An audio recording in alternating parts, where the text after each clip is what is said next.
Hi, I'm Pernago, and this is going to be a 1v1 between two newbier players. I don't know. Fenris is alright. Actually, he is a class 3. He's been around for a little bit, but I think this is one of his first games back, going back in time to the 28th of June, where he's playing Zerg against Hatred Incarnate, also known as Blade Hollow. Blade Hollow is in the bottom right. I'm probably going to call him Blade for most of this game, even though he's decided his rebrand is Hatred Incarnate. I don't know, dude. He calls himself Blade still, so who knows? But I'll put it on the player card, that's for sure. We got him in the bottom right, and he is the dim gray? Silver Protoss. Well, maybe. He is the Snow Zerg up here in the top left, and their cross positions on Mass Destruction, a port of oil flow, I believe is what the original map was called. It might have been by Minerals. Shout out to that guy, Chaz Lake Spray Artist, or whatever his name was. We obviously have a fun ZVP here. So this game, I was told some really funny stuff happened in this game, and I wasn't told directly. It was more like, I read in chat that they had a really funny time with this, and there was some salt and rage and some ideas that were said about like how OP one race was or over the other or something like that. And so I'm guessing some silly stuff happens in here. So welcome. We're going to be taking a look at this game here and waiting with bated breath for some silly stuff to happen. But we do have a Larvosk into a Hydrith opener here for Fenris, which, you know, at this level of play, I think actually you'd be fine with. But typically, you know, at the higher level of play, you're not going to get... Versus Protoss, I can't really imagine a Hydrith opener working out very well. But maybe if you end up going for like a 2-hatch kind of Hydrith spam... You skip the Larvosk, basically. You go like hatch after the den or something like that. I could see that working out, but... Anyway, we'll see. Hierophant into Lattice is going to be the response, or I guess the opener from Hatred Incarnate, and he's going to be scouting his opponent's second here, having already gone to the bottom left. Fenris has no idea where his opponent is, so... Simulacrum halfway complete. Zealot as well, going to be the follow-up after the Hierophant. No units moving across the map right now for our Protoss player, and the Zerg is starting some Hydras, so... I suppose it is what we thought it was. You know, the Larvosk and... is going to be a little bit more gas intensive, and I guess in a sense APM intensive, because you got to morph it twice. But at this point in the game, that's not really that big of a deal. So we'll have to see what happens with the overall strategy here, because I do wonder what the Hydras are going to give way to. Obviously, Sims are going to be a pretty good tanky catch-all unit at the early game, and they do spread a lot of bounce attacks from the IZs, so maybe you could see an argument for... like the Sims versus the IZ should favor the Protoss, but I think Hydras can still focus them down. Question is, do we have enough, general steady damage here? Maybe like a Manifold would help boost some armor pen or something like that to deal with the IZs a little bit better. We'll have to wait and see. So far, I'm feeling like actually, Blade Hollow's APM seems to be adequate. I mean, I say that as it drops, but he might have been reading a tooltip or something. You never know. Ecclesiast coming now feels a little bit odd because, I mean, he scouts that it's Hydrith, but he wasn't really going Zealot Ecclesiast beforehand. I think pivoting into what he's going for right now, where it's more Drac heavy and stuff like that, could actually make a lot more sense if he scouts Hydrith, because you're expecting pool, right? But if you see Hydrith, then maybe you go more Drac heavy or something like that. I feel like that could be a fine choice. Maybe enough Zealots is good anyway. We'll have to see, but Scribe coming out for that expansion attempt. We will get that natural Nexus be placed shortly here. And that's actually going to be ahead of schedule compared to his opponent, who is going for a one-base ski-backed timing. And the Protoss army is moving across the map. I actually feel like this looks fine, right? Like, I mean, it's a wonky sort of composition. It's not typically what you end up seeing, but head-to-head army fight should be fine. Obviously, you don't want to fight around the circuit, but if you can get into the base, then maybe that's something different, right? You can like kind of arc off to the side here. Manifold joining the army to boost that armor pen. Obviously going to be a good option versus the IZ in particular. Sims do not have any armor pen by default, so they'll be dealing 5 damage instead of the 4 that they would deal otherwise. One Zealot brought down very low already. Hydra's count successful in that respect. Yeah, I mean, he's going to get some Sim splits. He's got a couple more units here. His Ecclesiasts aren't doing much of anything. This is why I was thinking maybe if you have more Zealots or something, that's a better choice. He's going to scrounge through the front line. Ends up trading down a lot of his Sims, so he's out of his own front line in that respect, but definitely something where you're looking at limited efficaciousness of the Ecclesiast. You don't want to be pilling that one. Even against IZ, I feel like it's not very good, right? Like, you're going to be spamming that down. You're not really doing a lot of damage, and you're not shield healing a lot.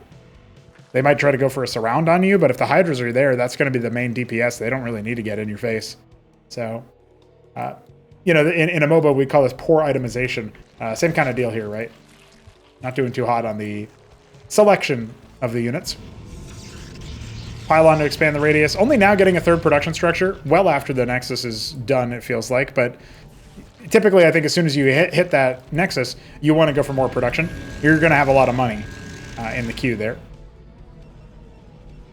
I didn't quite catch to see if he was actually queuing units, but you're going to have a lot of money in the bank at the very least. So we are going to get double Grand Library. Okay. Yeah, I don't hate this. You know, you go for like Amaranths and then make your gateways make Dracodons. That could definitely work out well in your favor. The new Atreus, when it ends up being made after Acropolis 4, I'll just tease you guys with that. New Atreus is very cool and will definitely help against Hydrith compositions, believe it or not. Not really what Protoss are struggling with in particular, but this kind of composition it would actually be very, very good into, I feel like. Shut up, Balathal, working on the model for that, the remodel of the Atreus. So with another move out here from our Protoss, trying to keep the pressure on makes a lot of sense. The Bactol's not going to be terribly efficient. I mean, I guess the Manifolds and the Ecclesiasts are going to be easy victims there, but oh yeah, I keep forgetting he's not making any Zealots, so never mind. The Zealots would be a really good choice, and the Khazitra cements this as a uniquely bad attack option for Hatred Incarnate, who is going to have to change his name if he wants me to stop saying it that way. No, obviously, you live your life, dude. You have your username be whatever you want. Amaranths are coming, though. Finally, some frontline. Definitely something that he needs. I feel like right now all he can do is kite away from an army, but that's not really what Fenris wants to do. Fenris wants to attack into a mid-ranged engagement with the Bactals, with the Hydras. That's what he wants, right? Shroud coming, maybe then you're going to get on top of the enemy, but you still have those tools for a mid-range engagement that unless the enemy is getting on top of you, the Zerg is going to be sitting pretty, you know, at that point. Golem coming. I love the idea of Golem Amaranth comboing. At that point, you know, that's another way to get value from your Ecclesiasts as well. If you think about it that way, is if I have melee units, then my Ecclesiasts are getting more value from that. Pretty good worker count so far from our Protoss, so no worries there. Definitely could think about a third base, but it needs to answer the question as to whether or not he's going to attack soon. You know, and then basically throw down the third base while he's attacking. That's like a good instinct you can get into. Should maybe be a little bit more proactive around the map with like small units as well. That would be a good choice. And somebody subscribed to me on YouTube. Thanks. We're getting more subscriptions all the time. I'm going to leave that on just so you guys can tell, hey, somebody's subscribing. You could be you. At any point, I could be recording a cast and you could get on the channel for temporarily for subscribing to me on YouTube. So check that out. And subscribe to me on YouTube, boys. I'll pump that number up. And I'll try to be recording or streaming in the middle of it when this video debuts. Remember, okay, it goes live at 8:30. I got to start recording at 8:38 because 8 minutes in is when I get sub to, yeah, something like that. All right, we got that third base starting to come up for Fenris, who is going Ulgorg. Kind of feels like he didn't make too many units. Yeah, he's just made 2 Zorius right now. I was having a double take on the composition of the production tab here to make sure that there wasn't some kind of missing option there. I was like, wait, where's the rest of the Zorius? He's making 3 more now, so. A bunch of workers. A great opportunity for an attack timing here because he's away from the Khazitra for most of his army. But most of the Protoss army isn't actually attacking up. Okay, now we're going to change that story. The Golem's absorbing so much pressure initially, but it's only a few salvos before things get a little bit dicier. Now the Amaranth's trying to help out, but the Khazitra multiplying the attacks could still turn the tide into the Protoss' favor, especially as the last of the front line dissipates. And wow, the Protoss is still trying to make something happen against the Khazitra Bactal combo. The Hydras were also affected by it, anything by that yellow aura, getting multiple attacks, basically able to target more than one unit at a time. So very, very deadly defensive tool for the Zerg, and at tier 2 it can become offensive. So just like that, a big float for Hatred Incarnate, and he is going to have to put some more mustard on the hot dog before he goes any further. You can see there's a lot of unbuildable terrain by this ramp here, so that Kager looks a little weird. A lot of Lakes were made, Ultra Cores coming. That's our Ultralisk equivalent, of course, and Lakes is our Lurker equivalent. There you go. Crucible Argosy, I guess that makes some sense. I would even maybe think about dropping a second Crucible. Looks like he is. That's why he made the pylon, so he didn't have to wait for the full Crucible timing. Yeah? Yeah? Frustration stage. Yeah, okay. I guess. I don't like this SimCity, by the way. I think the Pariah is going to get... It's not going to get stuck, but he's just going to be like, eh. He's not going to get up that way. If it's a pariah in the first place that he's making, which I assume it would be. Nexus is complete at the third base, but not really mining very much. Our worker production has fallen off a little bit. In fact, we have 16 workers. Okay, that's only barely oversaturation. 20 workers over here, so could definitely take some of those. And so that's something else you can try to keep in mind is like, okay, have I made a lot of workers? If the UI says like I'm north of 40 workers on 3 base, then I might want to double check to make sure I actually transferred stuff. Top right main going to be taken, as well as the mineral-only connective tissue between Fenris's natural and third base at 12. So, again, Fenris is just kind of building up his army. He's doing his things. He's getting his meta comp. He's going tier 2 now. So he's going to continue catapulting up the overall setup there. And this mineral-only base is definitely going to be paying out dividends for our Protoss, but you got to think about scaling up your gateway or grand library production. Crucible, obviously empowering stuff. This basically makes it so that he has 3 gateway production because it's a 50% efficiency bonus. Same for like double grand library turns into 3. Double argosy turns into 3, right? So pariah coming now. Rally point to the middle of the map is a classic. Yeah, I would love to see, you know, like there's like some small things that Blade can tweak here, right? Hatred Incarnate can tweak here. He can send a couple of combat units out on patrols for common third bases to take in this spawn configuration. And if you don't know, you can just check all the bases until you figure it out, right? Obviously, he took a mineral-only base, but didn't leapfrog into a fast 4th despite having extra mineral income, partially because he didn't have extra mineral income. He can fix his SimCity, so this doesn't happen. Protosses always do this. I swear. They never learn. And yeah, with the hatches coming up in the top right, totally uncontested expansion from the Zerg player. And sending a lot of workers in the process now because he can just kind of be turtley. I like the Argosy play. I think going Empyrean makes some sense as well, getting that splash damage from the air. And, you know, Bactyls are going to have a hard time dealing with that. There's not really any dedicated anti-air here anyway. As long as the Empyreans aren't, like, fighting underneath the brood spawn from the Zorius, you're not going to get any armor rend on them. And the 4 armor is going to reduce so much of what the Bactyl offers, right? It's going to be doing 2 damage.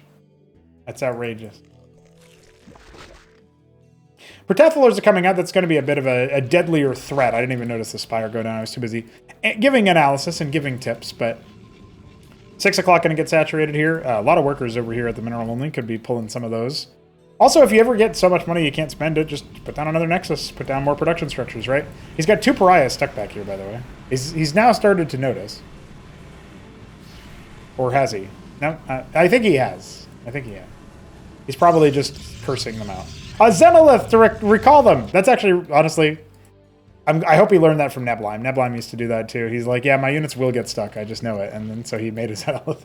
Instead of trying to solve the SimCity issue, he's just like, I'm just going to make a Zenolith. That's fine. All right. Well, we'll have to see how that bodes for him because it is kind of close to the front line, so it could get attacked in pretty easily. At the same time, it's a shorter distance there.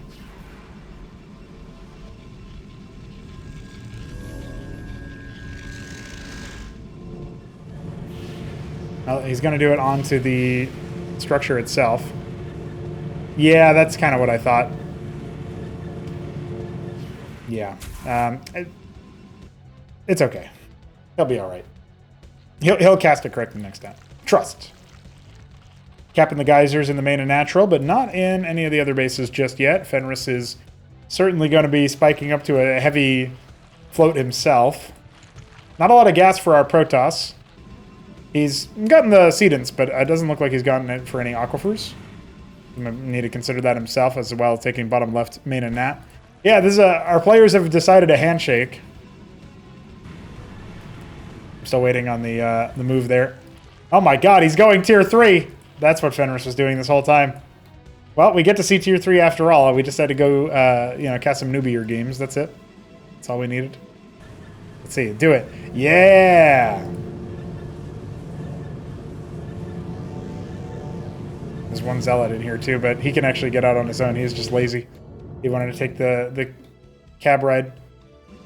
Okay, so with all that said, now that those units are finally free, Avaleth in the bottom left, scouting out what's going on. A Droleth came to the bottom right for some reason. Oh yeah, I don't think Fenris knew where his opponent was the whole time. I mean, I guess he confirmed it now, but...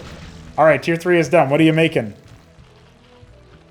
A pool? A pool at 15-minute tier 3. I go tier 3, then I make pool. All right, yeah, Excetralisks are likely on the way. You could go Mortos here. That wouldn't be a bad idea. And it looks like the Protoss is just going to blindly dive in with most of his army not in play. The Ecclesiasts are going to help out the Pariahs a little bit here. The Lakis count is high enough that I don't foresee the front line enduring for too long. Golem's kind of lost in the middle of the sauce. But the Empyreans are carving through. Protavalar's not focusing them down, instead trying to deal with that front line. And they are going to overkill the Amaranths a little bit. A lot of shield steal here. Hold on, the Protoss might be able to break through after all. Again, the Protavalar count is a little bit low, it feels like. And he's not targeting down the Empyreans, but it looks like maybe Blade trying to fall back now. I'm not entirely sure why. Yeah, refocus his attack. I love it. If it was micro in the middle of the fight, that's good. But I think he might be worried about detection, even though he could just step on top of those Lakis or bypass them entirely. Loses an Amaranth on the way back and just has to mass up some more stuff. Still no embassy, though, for that detection. Avaleth continuing to do stuff. Any counter-attack here would be deadly for the APM, I feel like. The multitasking. Capping more stuff here. Maybe thinking about adding more production. Yeah, just step on top of this stuff, dude. A little bit too overconfident there from Fenris, who is making those Excitralisk pairs. More Tothacores have also been sighted. They're pretty powerful units every time a unit dies near them, be it an ally or an enemy. They gain extra attack speed and lifesteal. So they can be pretty deadly. But suffice it to say, they're not going to find a lot of corpses on the other side based on what Blade has been making. Hatred Incarnate has been making. Definitely making a lot of workers, so that's good. You know, keep that instinct up to hit the buttons a lot. His APM's still pretty steady for this level of play. As long as he can actually, make the right choices here, he's going to be just fine. He's thinking about what to make. I think he wants to make Monuments of Sin, but he doesn't have the gas for it right now. Again, no aquifers inside. It's an Ancestral Archives in the bottom left, but Zets are pouring forth, and there's no static defense erected here despite 5,000 minerals in the bank, not a single Warden to be found.